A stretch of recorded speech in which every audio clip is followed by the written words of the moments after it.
जयतु शासनम। पंच परमेष्टि भगवान की, आचार्य श्री गुरुवर कुंद कुंद महाराज की, आचार्य श्री गुरुवर विद्यासागर महाराज। स्वयं को समझने के लिए व्यक्ति को दुनिया को समझना पड़ता है। पूज्यवर उमा स्वामी महाराज ने जब तत्वार सूत्र की रचना की तो उन्होंने आत्मा को समझने की बात नहीं कही, खुद को समझने की बात नहीं कही।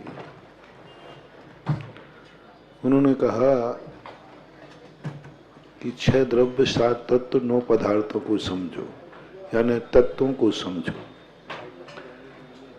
और जब तत्वों की संख्या पूछी तो उन्होंने 7 तत्व बताए।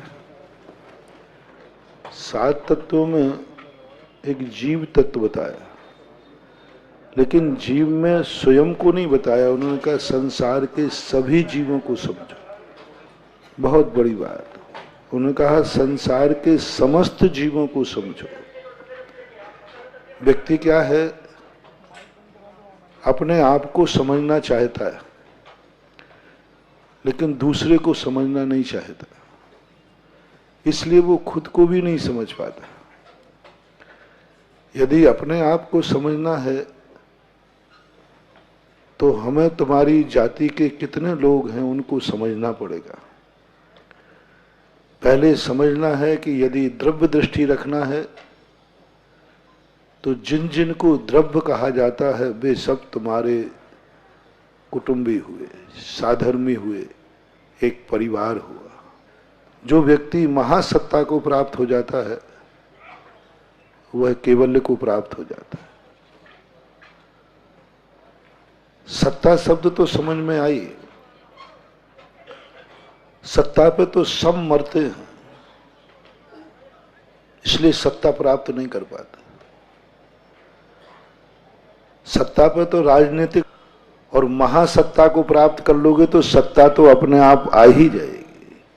और जब महासत्ता का विशेषण सुना कि ये महासत्ता कौन है, सत्ता तो समझ में आती है, मैं हूं ना, सत्ता समझ में आ गई। ये सब देखने में आ रहा है, मैं हूं, मेरी आंख है, मेरा कान है, मेरा मुंह है, मेरी आत्मा है, मेरा ज्ञान है, मेरा दर्शन है, मेरा परिवार है। जहां जहां मेरा है वो सब हमारे लिए सत्तावान दिखता है। आचार्य कहते हैं कि नहीं, जहां जहां मेरा है उसके पार देखो, उसके पार मिलेगी महासत्ता। जहां जहां मेरा आता है वहां तो हम देख लेते हैं, उसकी सुरक्षा भी करते हैं, उसको अस्तित्व करने का भाव भी करते हैं कि मेरा। जहां जहां मेरा शब्द आ जाए फिर तो आप उसकी रक्षा के लिए मरने मिटने को तैयार हैं, बस मेरा शब्द आना चाहिए। आपकी आंख में कोई किरकिरी आ जाए तो क्यों, आंख पे आप क्यों इतना समय दे रहे हो? क्योंकि वो मेरी है। दूसरे की आंख की आपको तकलीफ नहीं है। आपके कान, आपके हाथ पर सब कुछ ये मेरा है। और फिर आपका परिवार आता, परिवार मेरा है। फिर आपका भाव आता है, नहीं महाराज परिवार नहीं, हम महाराज को भी मेरा मानते हैं, तो मेरा है ना। भगवान को भी मेरा मानते हैं, मेरा आ गया ना। बस ये शब्द चाहिए मेरा। लेकिन मेरा शब्द जब सीमित रहेगा तो वह मोह की कोटि में आ जाता है, वह पुण्य बंध का कारण बन जाता है, वह संसार को संभालता है। जब जब हम मेरे शब्द से अनुरागित रहेंगे तब तब हमारा संसार बहुत अच्छा चलेगा। हम संसार में बहुत कुछ ऊंचाइयां छुएंगे, सब कुछ सही लगेगा, लेकिन परमार्थ में आप कदम भी नहीं रख पाओगे। क्योंकि जो आत्मा को प्राप्त करने वाला है वो या तो मेरे शब्द को हटा दे। दो तरीके बता रहा हूं। आप देखना, क्या आपको संसार में हर वस्तु को मेरा कहने की हिम्मत है? बस आप मेरा कहो। मेरा शब्द यदि आपको प्यारा है कि महाराज मेरे से इतना नहीं बनेगा कि हम परायों की सुरक्षा करें, परायों की सेवा करें, परायों के सुख के संबंध में सोचें, नहीं कर सकोगे। आप में इतनी हिम्मत नहीं है। लेकिन इतनी हिम्मत होना चाहिए। अपनों के लिए तो दुनिया जीता है, परायों के लिए कोई जी जाता है तो परमात्मा कहलाता है। अपनों के लिए कौन नहीं जीता? अपने लिए कौन नहीं जीता? अपने और अपनों के लिए सारी दुनिया जीती है। एक इंद्री से लेकर के पंच इंद्री तक, कीड़े मकोड़े, जानवर, पशु पक्षी, सब अपने और अपनों के लिए जीते। संसार में जो लोग, जितना भी तुम कमाते हो, किसके लिए? अपने लिए या अपनों के लिए? जितना आप सोचते हो, अपने लिए, अपनों के लिए। मंदिर भी आते हो अपने और अपनों के लिए। शांति धारा भी करते हो तो अपनों के और अपनों के लिए। 4 महीने की भी शांति धारा की नीटू, किसके लिए? बोल लो ना। देखो, गड़बड़ मत करो, जो है सो है, महावीर की जय। अपने लिए और अपनों के लिए। इससे तुम्हारा संसार संभलेगा, इसमें कोई संदेह नहीं। ये घाटे का सौदा नहीं है। लेकिन इसी क्रिया में हमें बहुत बड़ा लाभ मिलने वाला था, उसमें तुमने आधा लाभ ले पाए। आधा लाभ ले पाए। यदि यही शांति धारा एक व्यक्ति ने अपने और अपनों के लिए शांति धारा की, और एक व्यक्ति ने जो कहीं से किसी भी रूप में अपना नहीं है, उसके दुख से दुखी होकर शांति धारा की, वह शांति धारा 1 लाख शांति धाराओं से भी ज्यादा श्रेष्ठ है। क्योंकि 1 लाख शांति धाराएं तो अपने और अपनों के लिए की गई। अपने और अपनों के लिए यदि अब तुम कुछ करते हो, तो पशु भी जो कुछ करता है वो किसके लिए करता है? बोलो। अपने और अपनों के लिए। आप पशुओं को भी देखो, अपने लिए, अपने बच्चों के लिए पक्षी घास लाता है, भोजन लाता है, अपने अपनों के लिए कितनी रिस्क लेता है। अपनों के लिए कौन नहीं करता? सारी दुनिया अपनों के लिए मरती है और अपने लिए मरती है। इसका मैं निषेध नहीं कर रहा हूं, मैं आपको प्रॉफिट और बढ़ा रहा हूं। एक आप लोग बोलते हो प्रॉफिट लॉस। एक व्यक्ति ने कहा, महाराज जी मुझे घाटा लग गया। मैंने घाटा लग गया? अनाज का व्यापारी था। मैंने कितना लग गया? कितने का माल खरीदा था? बोले महाराज जी माल में तो बहुत फायदा, 1 का 1.5 हो रहा है, लेकिन हमने सोचा था 1 के 2 होंगे तो 50 पैसे का घाटा लग गया। तब से मुझे आया कि प्रॉफिट घाटा भी घाटा होता है। एक तो 1 रुपए की चीज खरीदी, वो 90 रुपए में बिकी, 10 रुपए का घाटा तो समझ में आता था। लेकिन 1 रुपए की चीज का फायदा हुआ ना। बोले महाराज आप नहीं समझोगे। मैंने यही मुझे समझना है। जो मुझे समझ में नहीं आता वही तो मैं तुमसे समझूंगा, जो मुझे आता वो क्यों समझूंगा। मैंने कि जब 1 का 1.5 में बिका तो घाटा कैसे?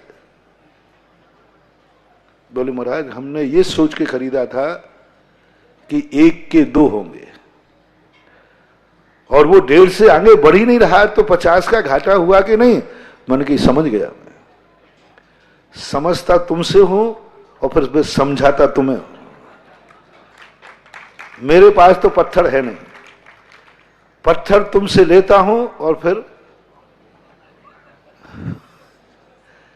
मेरे पास तो कुछ है ही नहीं। फिर मैंने कहा ओहो ये है बहुत ये है सही जैन दर्शन का रहस्य। जिस व्यक्ति को प्रॉफिट लॉस समझ में आ जाता है, समझ लेना वो व्यक्ति बहुत काम का है, बहुत विकास करेगा। रहस्य समझ गया, प्रॉफिट लॉस। जो व्यक्ति मूल में हानि करके समझता है वो तो पहली क्लास पढ़ा हुआ है, ये तो सब जानते हैं कि एक की चीज 90 में बिकी 10 का घाटा है। लेकिन ये दुनिया का कोई व्यक्ति से आप पूछ लेना, कुछ मत बोलना कि व्यक्ति 1 रुपए का चीज खरीदी वो 1.5 रुपए में बिकी, तो बताओ कितने का घाटा हुआ। यदि ये व्हाट्सएप पे डाल के इसका जवाब पूछोगे तो क्या आएगा। किसी ने 1 रुपए की चीज खरीदी और 1.5 रुपए में बिकी तो कितने का घाटा हुआ। अभी रहस्य नहीं बताऊंगा, मतलब रहस्य नहीं बताओ तो कोई दुनिया का कोई ताकत समझ ही नहीं पाएगी, कोई नहीं बता पाएगा मात बनिया के अलावा, कोई नहीं बता पाएगा। बनियों में सब आ जाते, बनिया के लिए जैनी का नहीं ना, ये महेश्वरी भी बनिया ही है। ये सारे जितने वैश्य बनिया है, अग्रवाल, महेश्वरी, ओसवाल, जयसवाल, ये सब बनिया जाति में वैश्य जाति बोलते ना जैसे, बस वैश्य जाति समझ सकती है।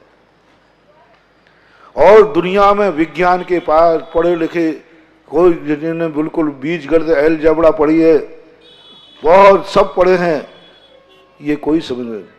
1 रुपए की चीज 1.5 रुपए में बिकी तो बताओ कितने का घाटा हुआ। बादशाह के दरबार में एक बार ऐसे ही प्रश्न आया कि 27 में से 10 गए तो कितने बचे।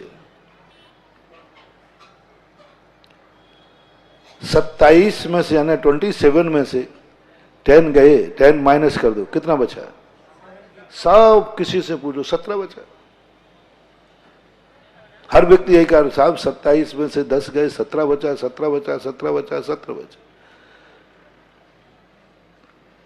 कोई नहीं बता पाया।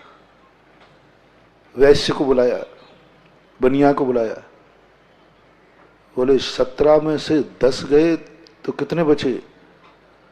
बोले साहब 17 में से 10 गए। और बहुत होशियार बनिया था, वही खाता लिखता। उसने माथा चढ़ा लिया, बोले 17 में से 10 गए साहब, ये तो बहुत खतरनाक प्रश्न है। बोले इतना पढ़ा लिखा होके हिसाब लगाता, 17 में से 10 नहीं जानता। बोले साहब लगा लिया, 17 में से 10 गए, 0 बचा, 0 बचा। सारी सभा ने ठहाका लगा दिया। बोले 17 में से 10 गए, 0 बचा, ये कैसे संभव है। 27 में से 10 गए, 0 कैसे बचा। सबने कहा कि बीरबल ने कहा सेठ जी बताओ, सब पूछना चाहे थे। बोले साहब पहली बात तो ये देख लो, राजा साहब पूछ रहे हैं और आप जैसे मंत्री को पा करके 27 में से 10 गए, तो क्या ये हिसाब हमारे राजा साहब को नहीं आता है, जो इतनी सारी सभा बुलाई, इतनी सारी जनता बुलाए, इतने गणतज्ञ बुलाए। तो मैं तो पहले यही सोच में रह गया, राजा साहब ने इतने से सवाल के लिए इतने बड़े बड़े वैज्ञानिक बुलाए, गणतज्ञ बुलाए, क्या राजा साहब इतना नहीं जानते।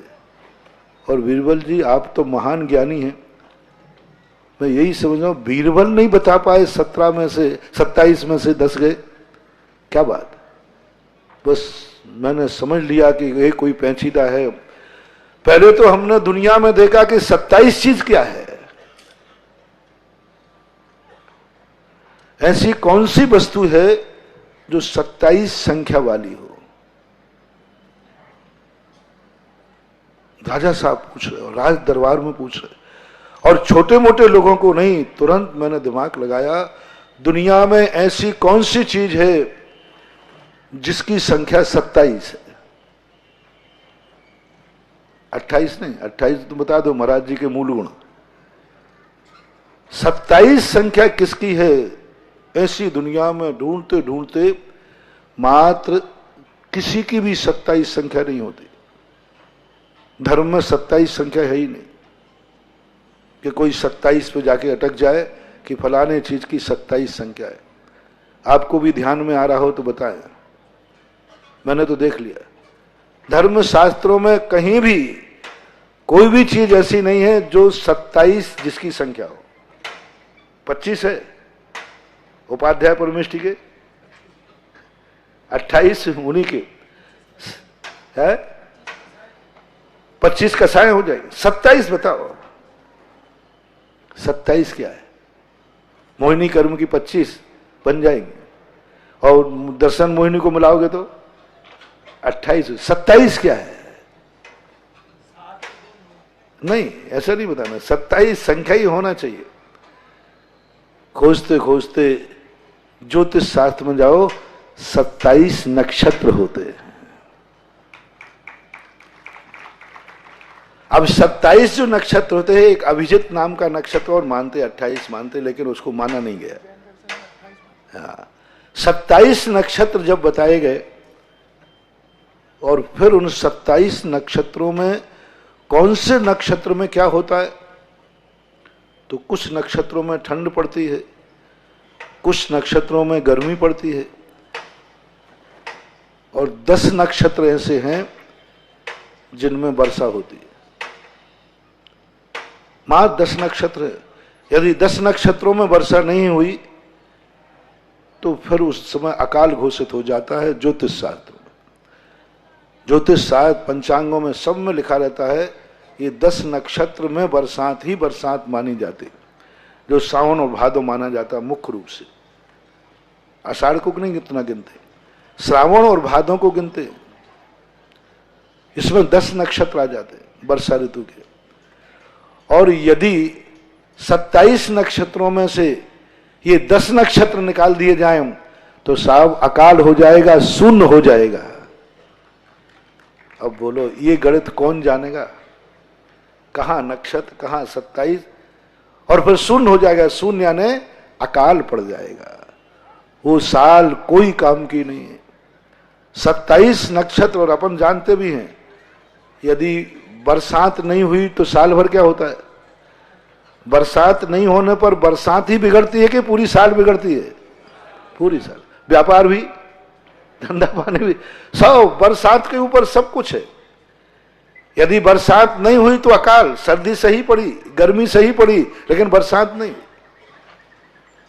तो ऐसा प्रश्न हो जाता है कई बार, और यही प्रश्न आज हुआ है कि 1 रुपए की चीज खरीदी 1.5 रुपए में बिकी, बताओ कितने का घाटा हुआ।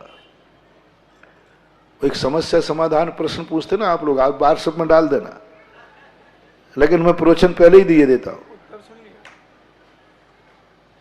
उत्तर सुन लिया, कर कोई बात। अब ये इतनी बड़ी चीज है, यही समझना है। प्रॉफिट लॉस, आप लोग जो कुछ भी करते हैं इस सब में प्रॉफिट है।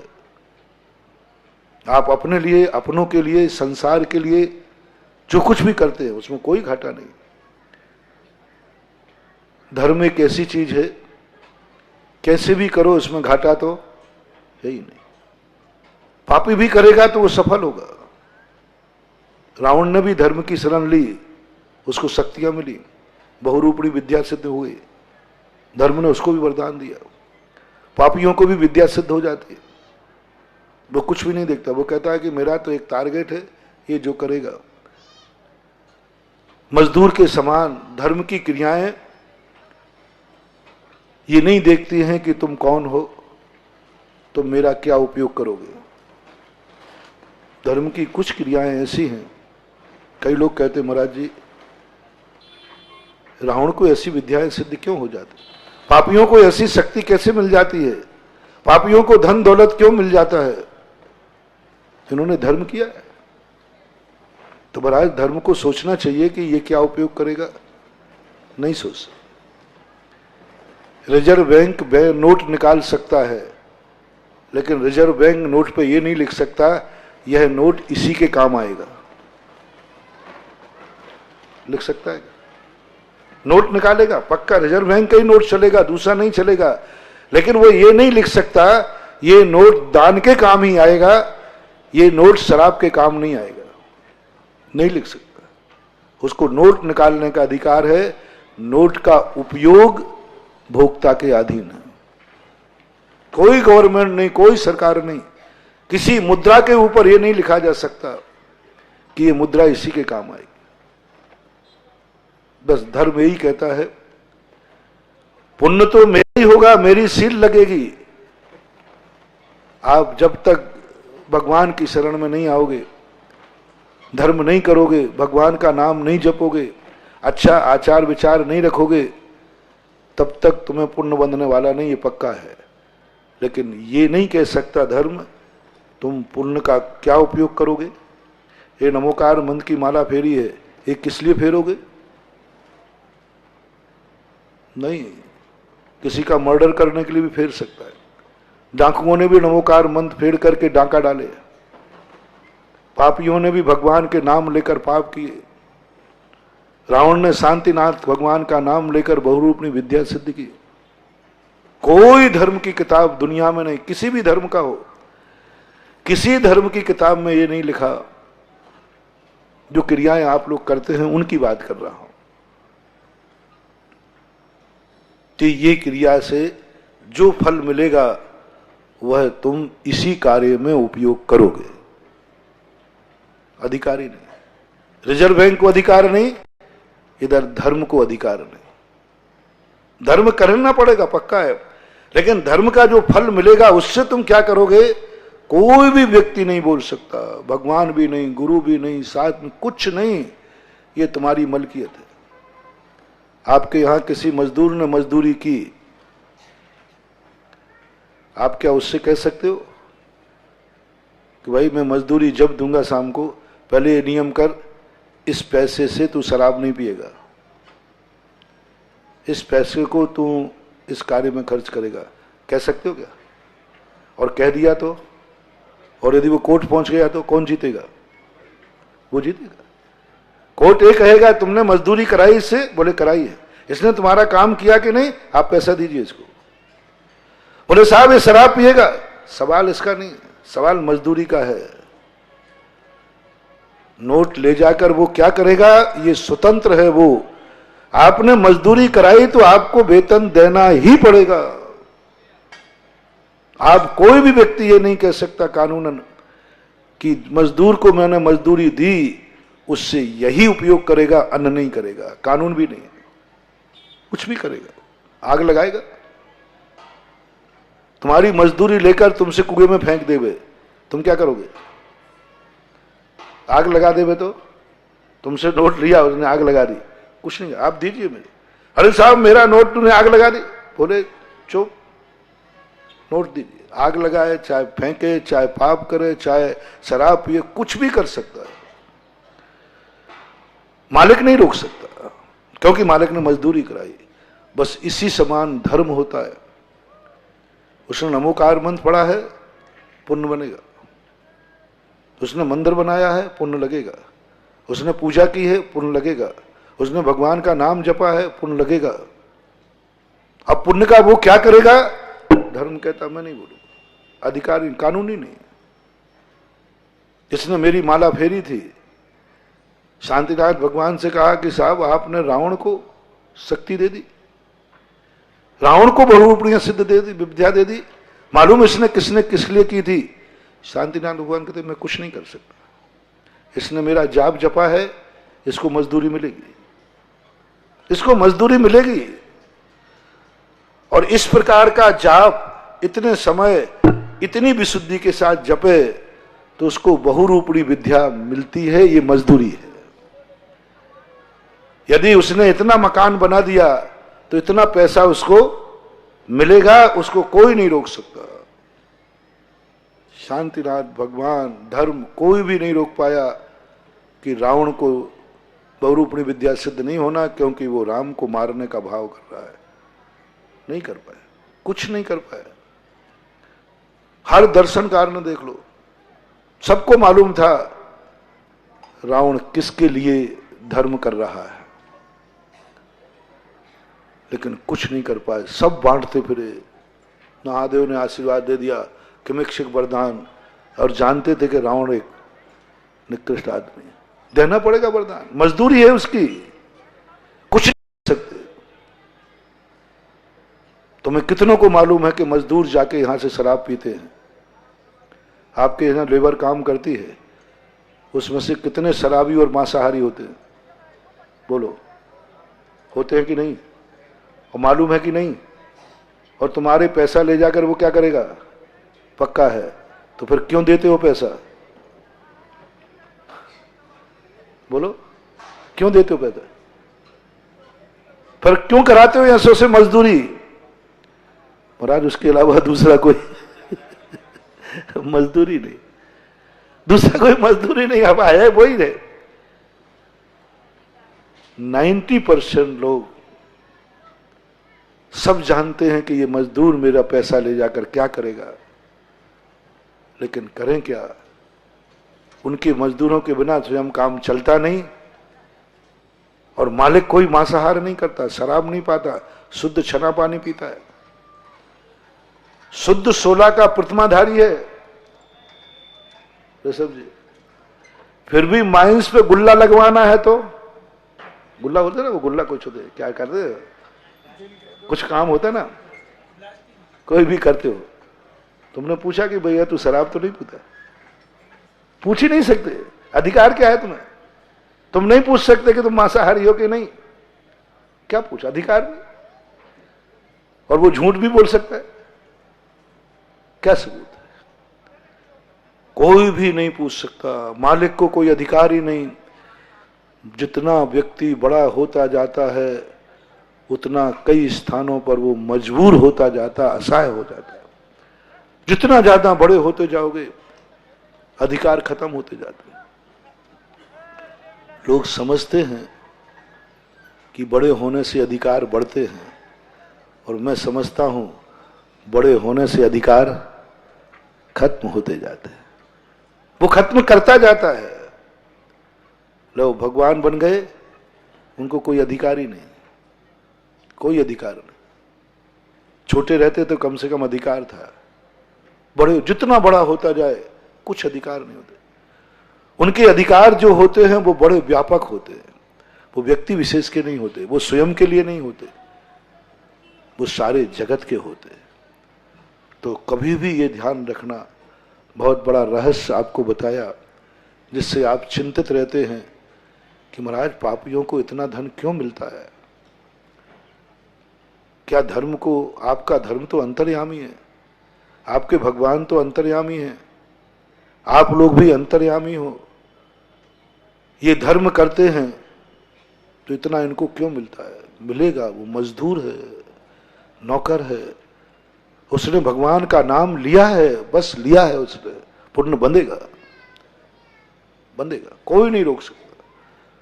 कोई भगवान को अधिकार नहीं कि नहीं, उससे कह दिया जाए मेरे नाम जपने पर जो पुण्य बंध होगा उससे तू पाप नहीं करेगा। शांतिनाथ को या महादेव को, रावण को शर्त लगाना चाहिए, तू मेरा जाप जपेगा, मैं तेरे पर प्रसन्न हुआ है, लेकिन जो शक्ति मैं तुझे दे रहा हूं इससे तू राम की हत्या नहीं करेगा, किसी को सताएगा नहीं, किसी को दुख नहीं देगा।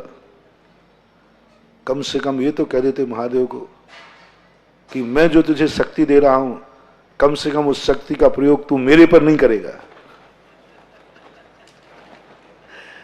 हाँ, नहीं तो तुझे शक्ति दूंगा, ओहो असमर्थ हैं,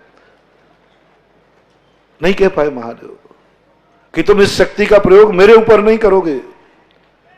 और अपन सबको मालूम है रावण ने किस कैलाश पर्वत को उठाने की फेंका, उसी पर जिस पर कैलाशी रहते थे।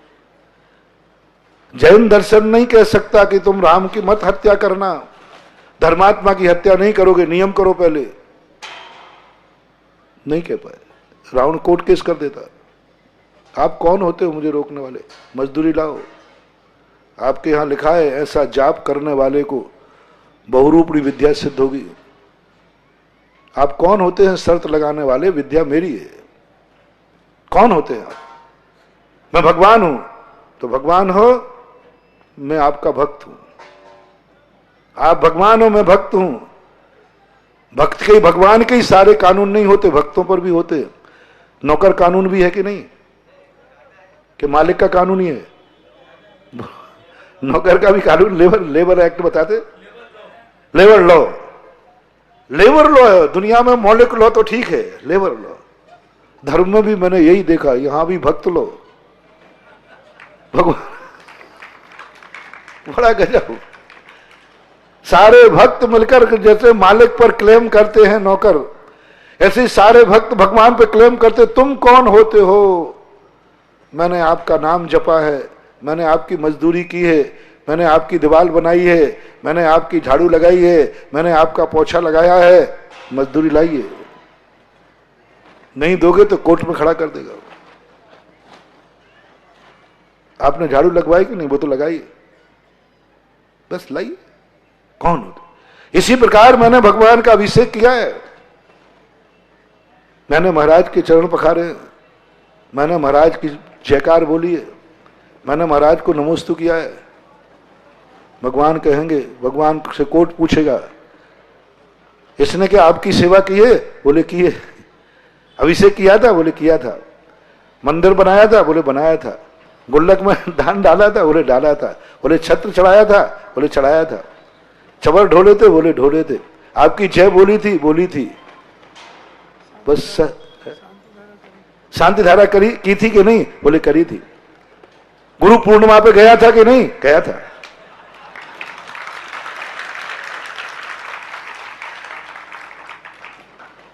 ये भगवान को मानता है कि नहीं? बोले मानता है। सेठ साहब है, नौकर कहेगा ही मालिक साहब है। नौकर कभी मालिक को नौकर नहीं कहेगा, कहेगा क्या? तो ये भगवान को भगवान ही कहेगा, ये भगवान है, मेरे भगवान है, मेरे गुरु हैं। अब उसने, कोर्ट ने जो जो पूछा, जैसे आपसे पूछा, इसने आपके यहां मजदूरी की थी क्या? बोले की थी। झाड़ू लगाई थी? बोले लगाई थी। मकान में तुम्हारे खाती ने काम किया था? सब तुम हाँ करते रहे। तो कोर्ट कहेगा कि अब जब तुम खुद स्वीकार कर रहे हो इसने किया है तो इसकी मजदूरी दो। बोले साहब इसको मजदूरी दूंगा, ये शराब पिएगा। बस खत्म, आप रोकने के अधीन। कोर्ट कहेगा पहले आप इसको दीजिए।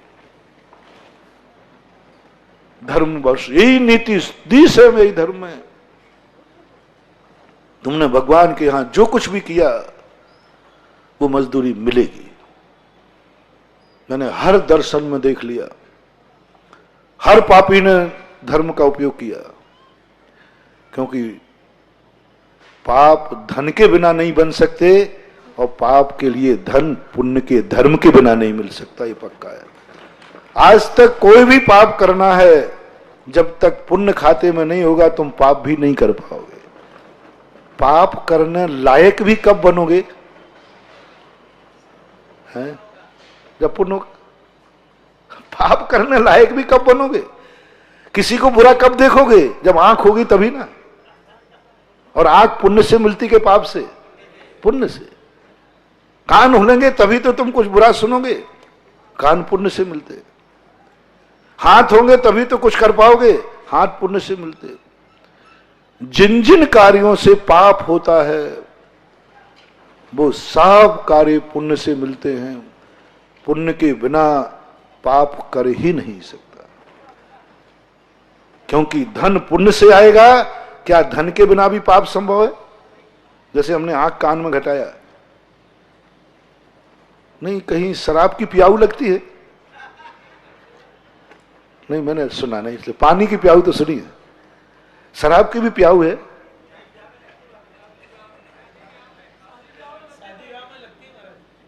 लेकिन कोई ना कोई तो खरीदता होगा। अरे वो शादी ब्याह वाला मालिक तो कहीं तो पेमेंट हुआ है। पानी जैसे फोकट में कुएं से मिल जाता है, ऐसे शराब भी किसी कुएं से फोकट में मिलती है क्या? कहीं ना कहीं तो उसका शुल्क लगा है, इससे बात अलग है, कहीं ना कहीं लगा। पानी तो फोकट में कुदरत से बरसता है, आकाश से भी शराब कहीं बरसती होगी। पानी आकाश से बरसता है, उसकी प्याऊ हो सकती है। पानी नदी में बहता है, उसकी प्याऊ हो सकती है। लेकिन जिस चीज को बनाने के लिए पुरुषार्थ किया जाता है वो फोकट में नहीं हो सकती। जिस कार्य के लिए बस एक सिद्धांत बना लो, जो कुदरत से मिलता है उसकी प्याऊ हो सकती है। हवाएं कुदरत से, पानी, पानी जो मिलता है किसी का बनाया हुआ मिलता है कि कुदरत का दिया हुआ? कुदरत का है, उसकी प्याऊ। लेकिन शराब बनाई जाती है कि कुदरत से मिलती है? नहीं, शायद किसी गांव में शराब बरसती हो, कुदरत से मिलती नहीं, बनाई जाती। और बनाई जाएगी तो मजदूरी लगेगी, कोई ना कोई मजदूरी करेगा। जहां जहां कोई पुरुषार्थ किया जाता है वहां वहां कोई शुल्क होता है, कुछ ना कुछ तो मिलेगा। कुदरत से यदि धर्म होता है जो, उसकी प्याऊ हो सकती है, उसका कोई शुल्क नहीं लगता, कोई को देना नहीं पड़ता। लेकिन ये तो सब जो तुम करते हो धर्म, ये तो सब पुरुषार्थ है, ये तो तुम्हारा हक है। मंदिर के हमारे शास्त्रों में लिखा, मंदिर जाने का भाव कर लिया मात्र, मजदूरी पुण्य चालू हो गया। भाव किया था, लाइए मजदूरी, बोले तू मंदिर तो नहीं आया, बोले मंदिर आने का भाव किया था, वहीं से पुण्य चालू हुआ। एक कदम चला पुण्य बढ़ गया, 2 कदम चला, जैसे जैसे मंदिर पास आता जाता है मजदूरी, पुण्य रूपी मजदूरी बढ़ती जाती है। और मंदिर में गया तो पुण्य अभिषेक नहीं किया, जितना जितना अभिषेक कर लिया तो पुण्य, मजदूरी बढ़ती जाती है, कोई नहीं रोक सकता। और कोई क्लेम नहीं है, कोई मालिक को क्लेम करने का अधिकार ही नहीं। लेबर एक्ट, धर्म शास्त्रों में भगवान को कोई अधिकार नहीं है, सब भक्त एक्ट। हम तुम लोगों से बोल ही नहीं सकते, इसलिए तो ज्यादा आदेश नहीं देते, प्रवचन दे देकर गला सुखाते रहते हैं। और देखो तुम्हारा मालिक हूं, बोलो भगवान तुम्हारे मालिक हैं कि नहीं, और गुरु हैं, तो मैं आदेश क्यों नहीं दे पाता? मार्शल्ला, ध्यान रखना, मेरा नाम वही लेगा जो रात्रि भोजन नहीं करेगा।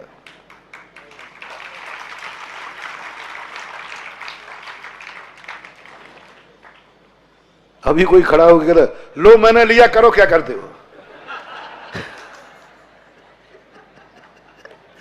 अभी कोई जो शराब नहीं पिएगा वही नमोकार मंत्र जपेगा, टेक टू ऑर्डर।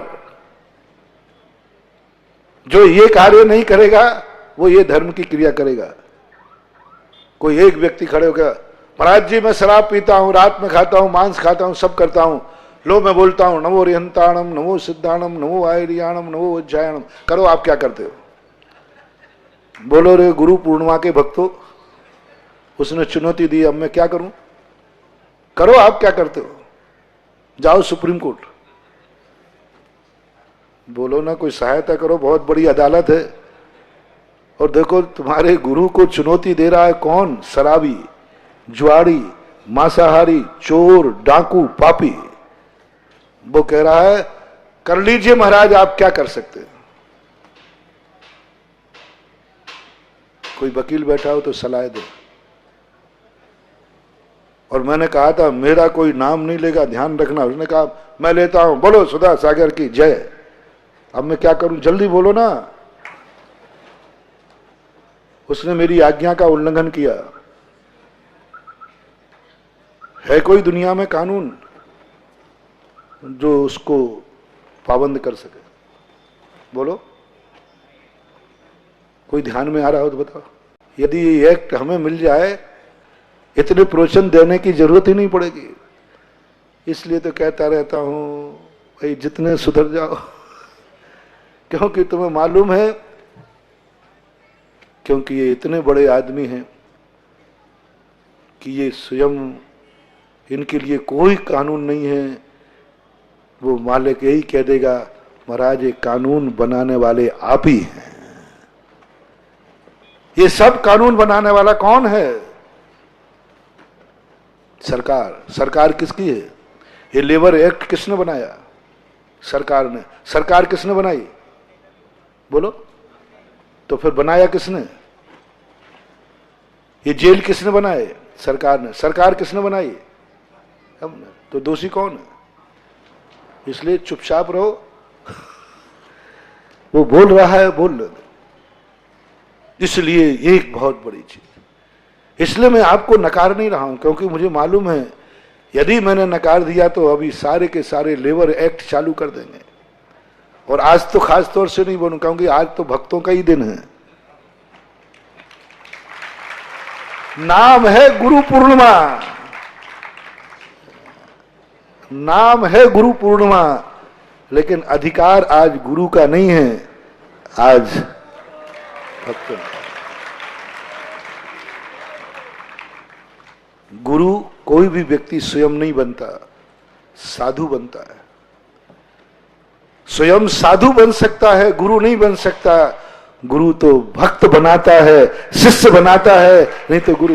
यदि शिष्य नहीं हो तो साधु तो हो जाएंगे, लेकिन गुरु नहीं हो पाएगा।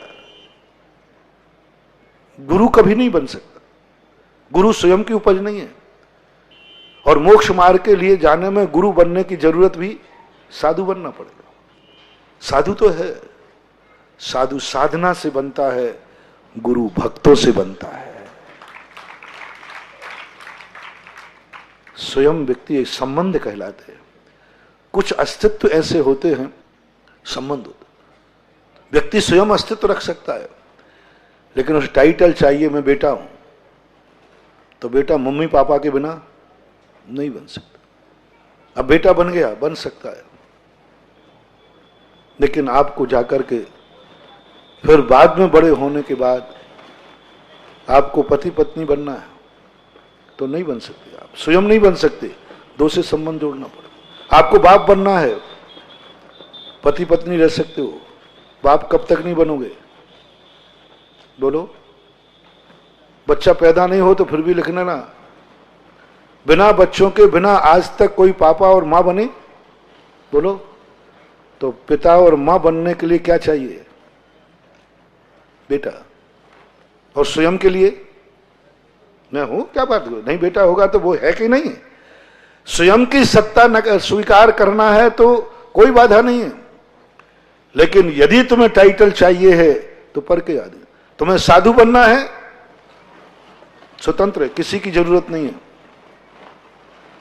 केसलुंज करो, रत्नत्र धारण करो, ध्यान में बैठ जाओ, बाहुबली जैसे, किसी की जरूरत ही नहीं, कोई लेना एक ना देना दो, मुझे मतलब क्या है। इसलिए बाहुबली किसी के गुरु नहीं बन पाए, साधु बने। कोई बाहुबली को गुरु नहीं मानता, साधु मानता। साधु थे, पक्के थे। आज तक बाहुबली के कोई भक्त नहीं हुए,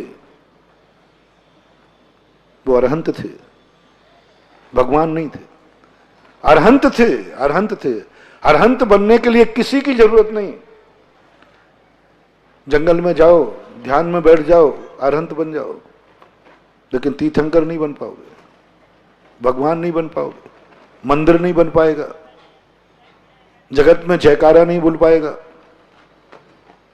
ये सब ठीक, भगवान बनोगे और ईश्वर तीर्थंकर अरहंत बन जाओगे, साधु बन जाओगे। कितने साधु हैं जो साधु बनकर मोक्ष चले गए, लेकिन गुरु बनने के लिए तो कोई भक्त चाहिए, बाप बनने के लिए बेटा चाहिए, और गुरु बनने के लिए शिष्य चाहिए। हमारे पूज्याचार्य महाराज एक संस्मरण सुनाया हम लोगों को। सन 1981 में खजुराहो की घटना है। ऐसे बैठे थे भक्ति के बाद, बोले आचार्य ज्ञान सागर महाराज का कोई संस्मरण था। बोले आचार्य महाराज ने आचार्य पद तो दे दिया, लेकिन आचार्य तो जब ही बने जब कोई शिष्य हो। तो ये पंडित लोग आते थे, पंडित कैलाश चंद जी शास्त्री थे, वो एक बार यहाँ विहार करते हुए यहाँ आए दर्शन करने। तो बोले आचार्य महाराज चेले चपाटे कहाँ हैं? प्रजा के बिना राजा, सैनिक के बिना राजा, बेटे के बिना बाप और शिष्य के बिना आचार्य हो नहीं सकता, हो नहीं सकता। काहे का है? अब आचार्य बनने के लिए क्या चाहिए? शिष्य। भगवान बनने के लिए क्या चाहिए? भक्त। आज कौन सी पूर्णिमा है? तो गुरु शब्द किसके अधीन है? गुरु के अधीन नहीं है। मैं साधु हो सकता हूं, साधना कर सकता हूं, 28 मूल गुण का पालन कर सकता हूं, इसमें तुम्हारी कहीं जरूरत नहीं है, कहीं जरूरत नहीं है। जैन दर्शन जो कल्याण का मार्ग है वो शाश्वत है, पराधीन नहीं है, पराधीन नहीं। इसलिए पूज्यवर समंत्रभद्र महाराज ने तपस्वी शब्द का प्रयोग किया, गुरु शब्द का प्रयोग नहीं किया। तुम पराधीन मत होना, तुम्हें जरूरत भी नहीं। अब आज की जरूरत साधु को तुम्हारी है या तुम्हें साधु की है? साधु को तुम्हारी जरूरत है या तुम्हें साधु की जरूरत है? तो आज का दिन मेरा है ही नहीं, मेरा दिन आज का है ही नहीं। आज मेरा कोई अधिकार नहीं, कोई एक्ट लागू नहीं होगा। आज सारा का सारा जो कार्यक्रम है वो भक्तों का है, शिष्यों का है, क्योंकि वो चाहे तो गुरु बनाए, नहीं चाहे तो गुरु कुछ नहीं कर सकते। हम ये नहीं कह सकते किसी को ध्यान रखना भस्म कर दूंगा तूने गुरु नहीं बनाया तो अधिकारी नहीं। पापी भी बना ले तो ओहो, अंजन छोड़ने बना लिया नमोकार मंत्र में, क्या कर पाया कोई? क्या कर पाए वो द्रोणाचार्य, जिस एकलव्य के लिए आश्रम में क्या अपमान किया था। जब आश्रम में गया था ना एकलव्य पढ़ने के लिए, आप महाभारत में पढ़ना, क्या अपमान का, किस तरीके से निकाला। एक मृत्युंजय नाम का उपन्यास लिखा, शायद कोई कोहली करके हैं किसी ने, भारतीय ज्ञानपीठ से निकला है। उसमें पूरा क्या अपमान किया उसका।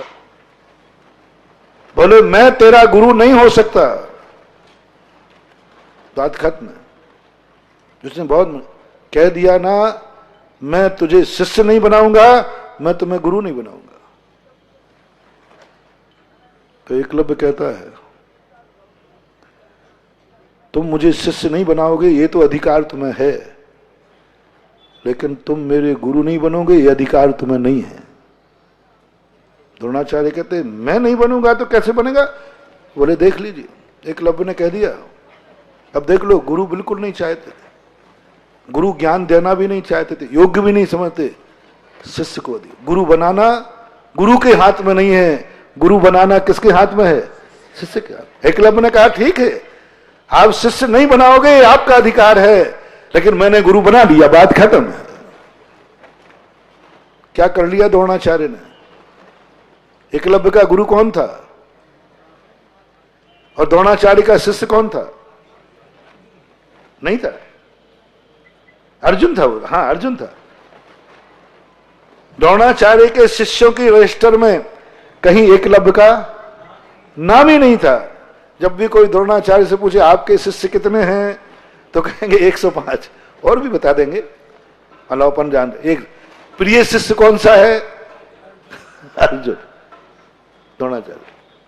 और पूरी लिस्ट लेके जाना एकलव्य के पास और पूछना एकलव्य तेरा गुरु कौन है? बोले द्रोणाचार्य। द्रोणाचार्य की लिस्ट में तो तेरा नाम ही नहीं। क्या विचित्र, क्या कंसेप्ट है ये, क्या सिद्धांत है ये, क्या कुदरत है। और उसने वह सब कुछ पा लिया जो गुरु से लिया जाता है, और गुरु ने कुछ दिया नहीं। समझो, समझो, समझो, समझो, गुरु ने कुछ दिया नहीं, दृढ़ संकल्प थे, और शिष्य ने वह सब कुछ पा लिया जो गुरु से मिलता है।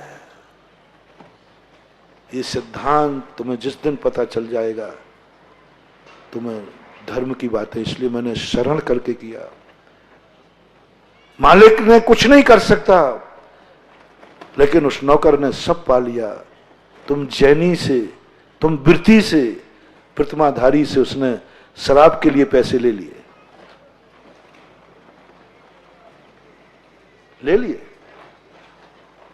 अब तुम कुछ नहीं कर पाए, रखे रहो अपनी प्रतिमाएं। और वो तुमने क्या नियम लिया था? महाराज, मैं कृत कार्यत अनुमोदना से शराब का समर्थन है नियम के नहीं। मजदूर कहता, बाबा जी आपने अपने भक्त को ये नियम दिया ना, हाँ शराबी को ये पैसे नहीं देगा, जो बीड़ी सिगरेट स्मोक करेगा उनको हम अनुमोदना नहीं करेंगे। मजदूर कहता है, अभी देखो, वो तुरंत गए, इनका धंधा कौन सा है? बस ये धंधा है। ये मकान में रहता है कि नहीं? मकान तो बनाएगा। ये जूते चप्पल पहनता है कि नहीं? पहनता है। ये कपड़े पहनता है कि नहीं? पहनता है। ये रोटी खाता है कि नहीं? खाता है। बस आपके सब वीक पॉइंट हैं,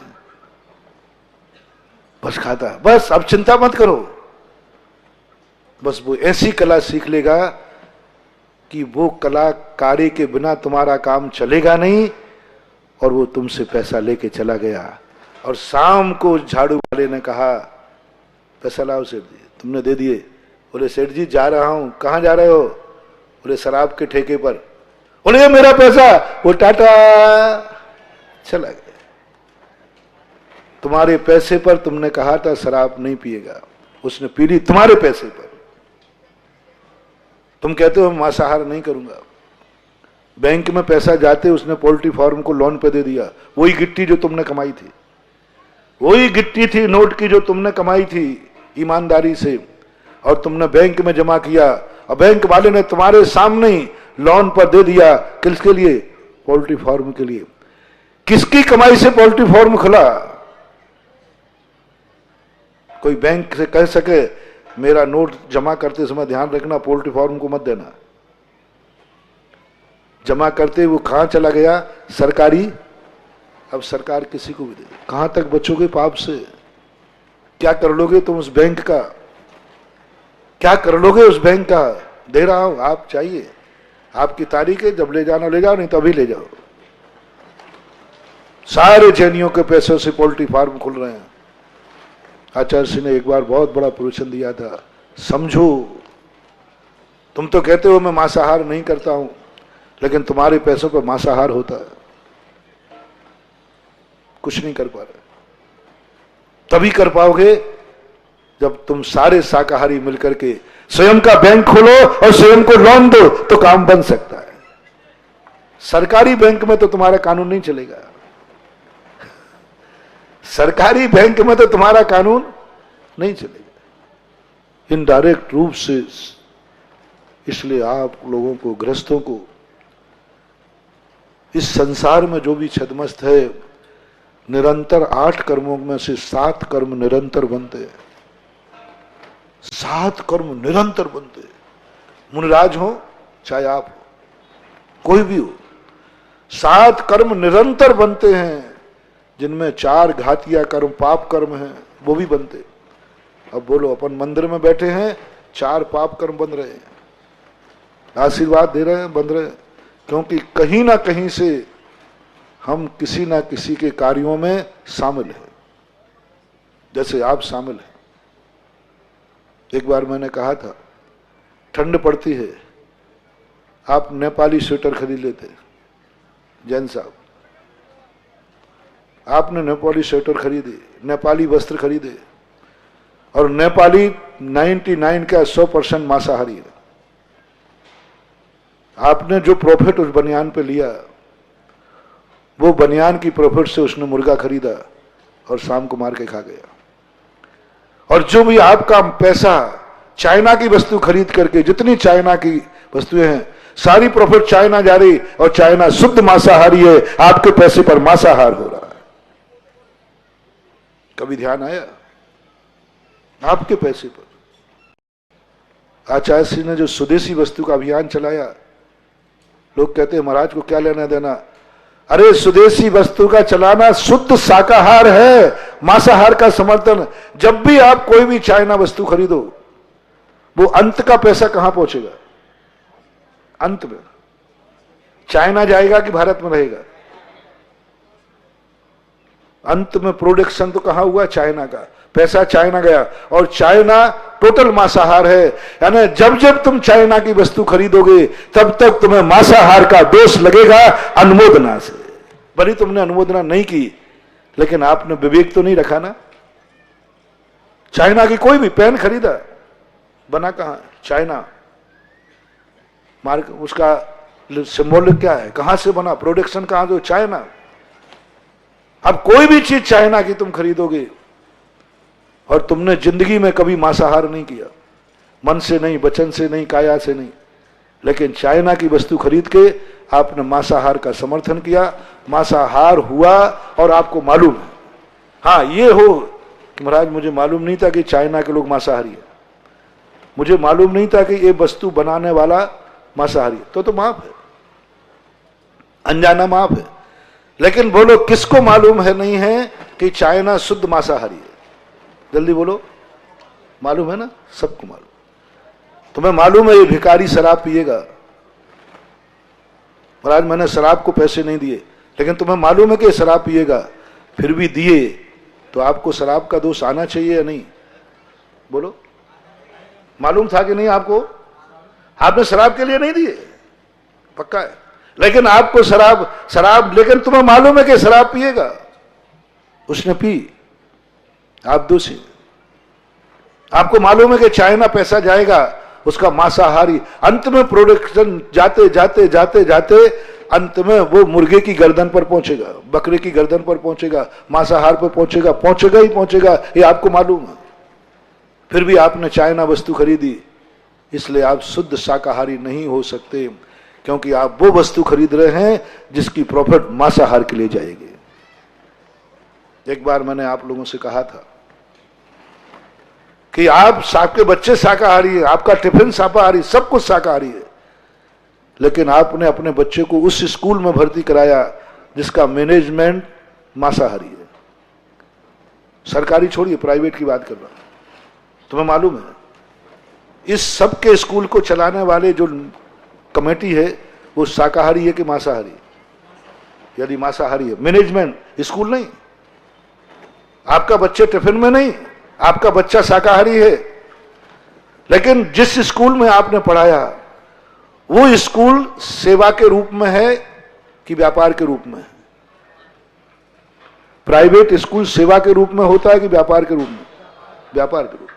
हाँ, वो कुछ पैसा नहीं लेता, कोई फीस नहीं लेता, मात्र पढ़ाता है, तो फिर तुम्हें ये नहीं देखना कौन है, लेकिन वो तो प्रॉफिट के लिए व्यापार है। अब कोई स्कूल में पढ़ा, स्कूल जिसने खोला, तुमसे फीस ली, और फीस लेकर के जिन ट्रस्टी उसमें थे वे सब मांसाहारी थे, उनके यहां बारात आई, उसी प्रॉफिट से उन्होंने 400 मुर्गे काटे, 40 मुर्गे काटे, बकरे काटे। पैसा कहां से आया उनके पास? कानून में होता है ना कि अपराध तुमने किया है, खोज ये भी की जाती है कि अपराध तो इसने किया है, लेकिन इसके पीछे किस किस का हाथ है, उन सब को धारा में लिया जाता है कि नहीं? बोलो, लिया जाता। बस यही स्थिति यहां है।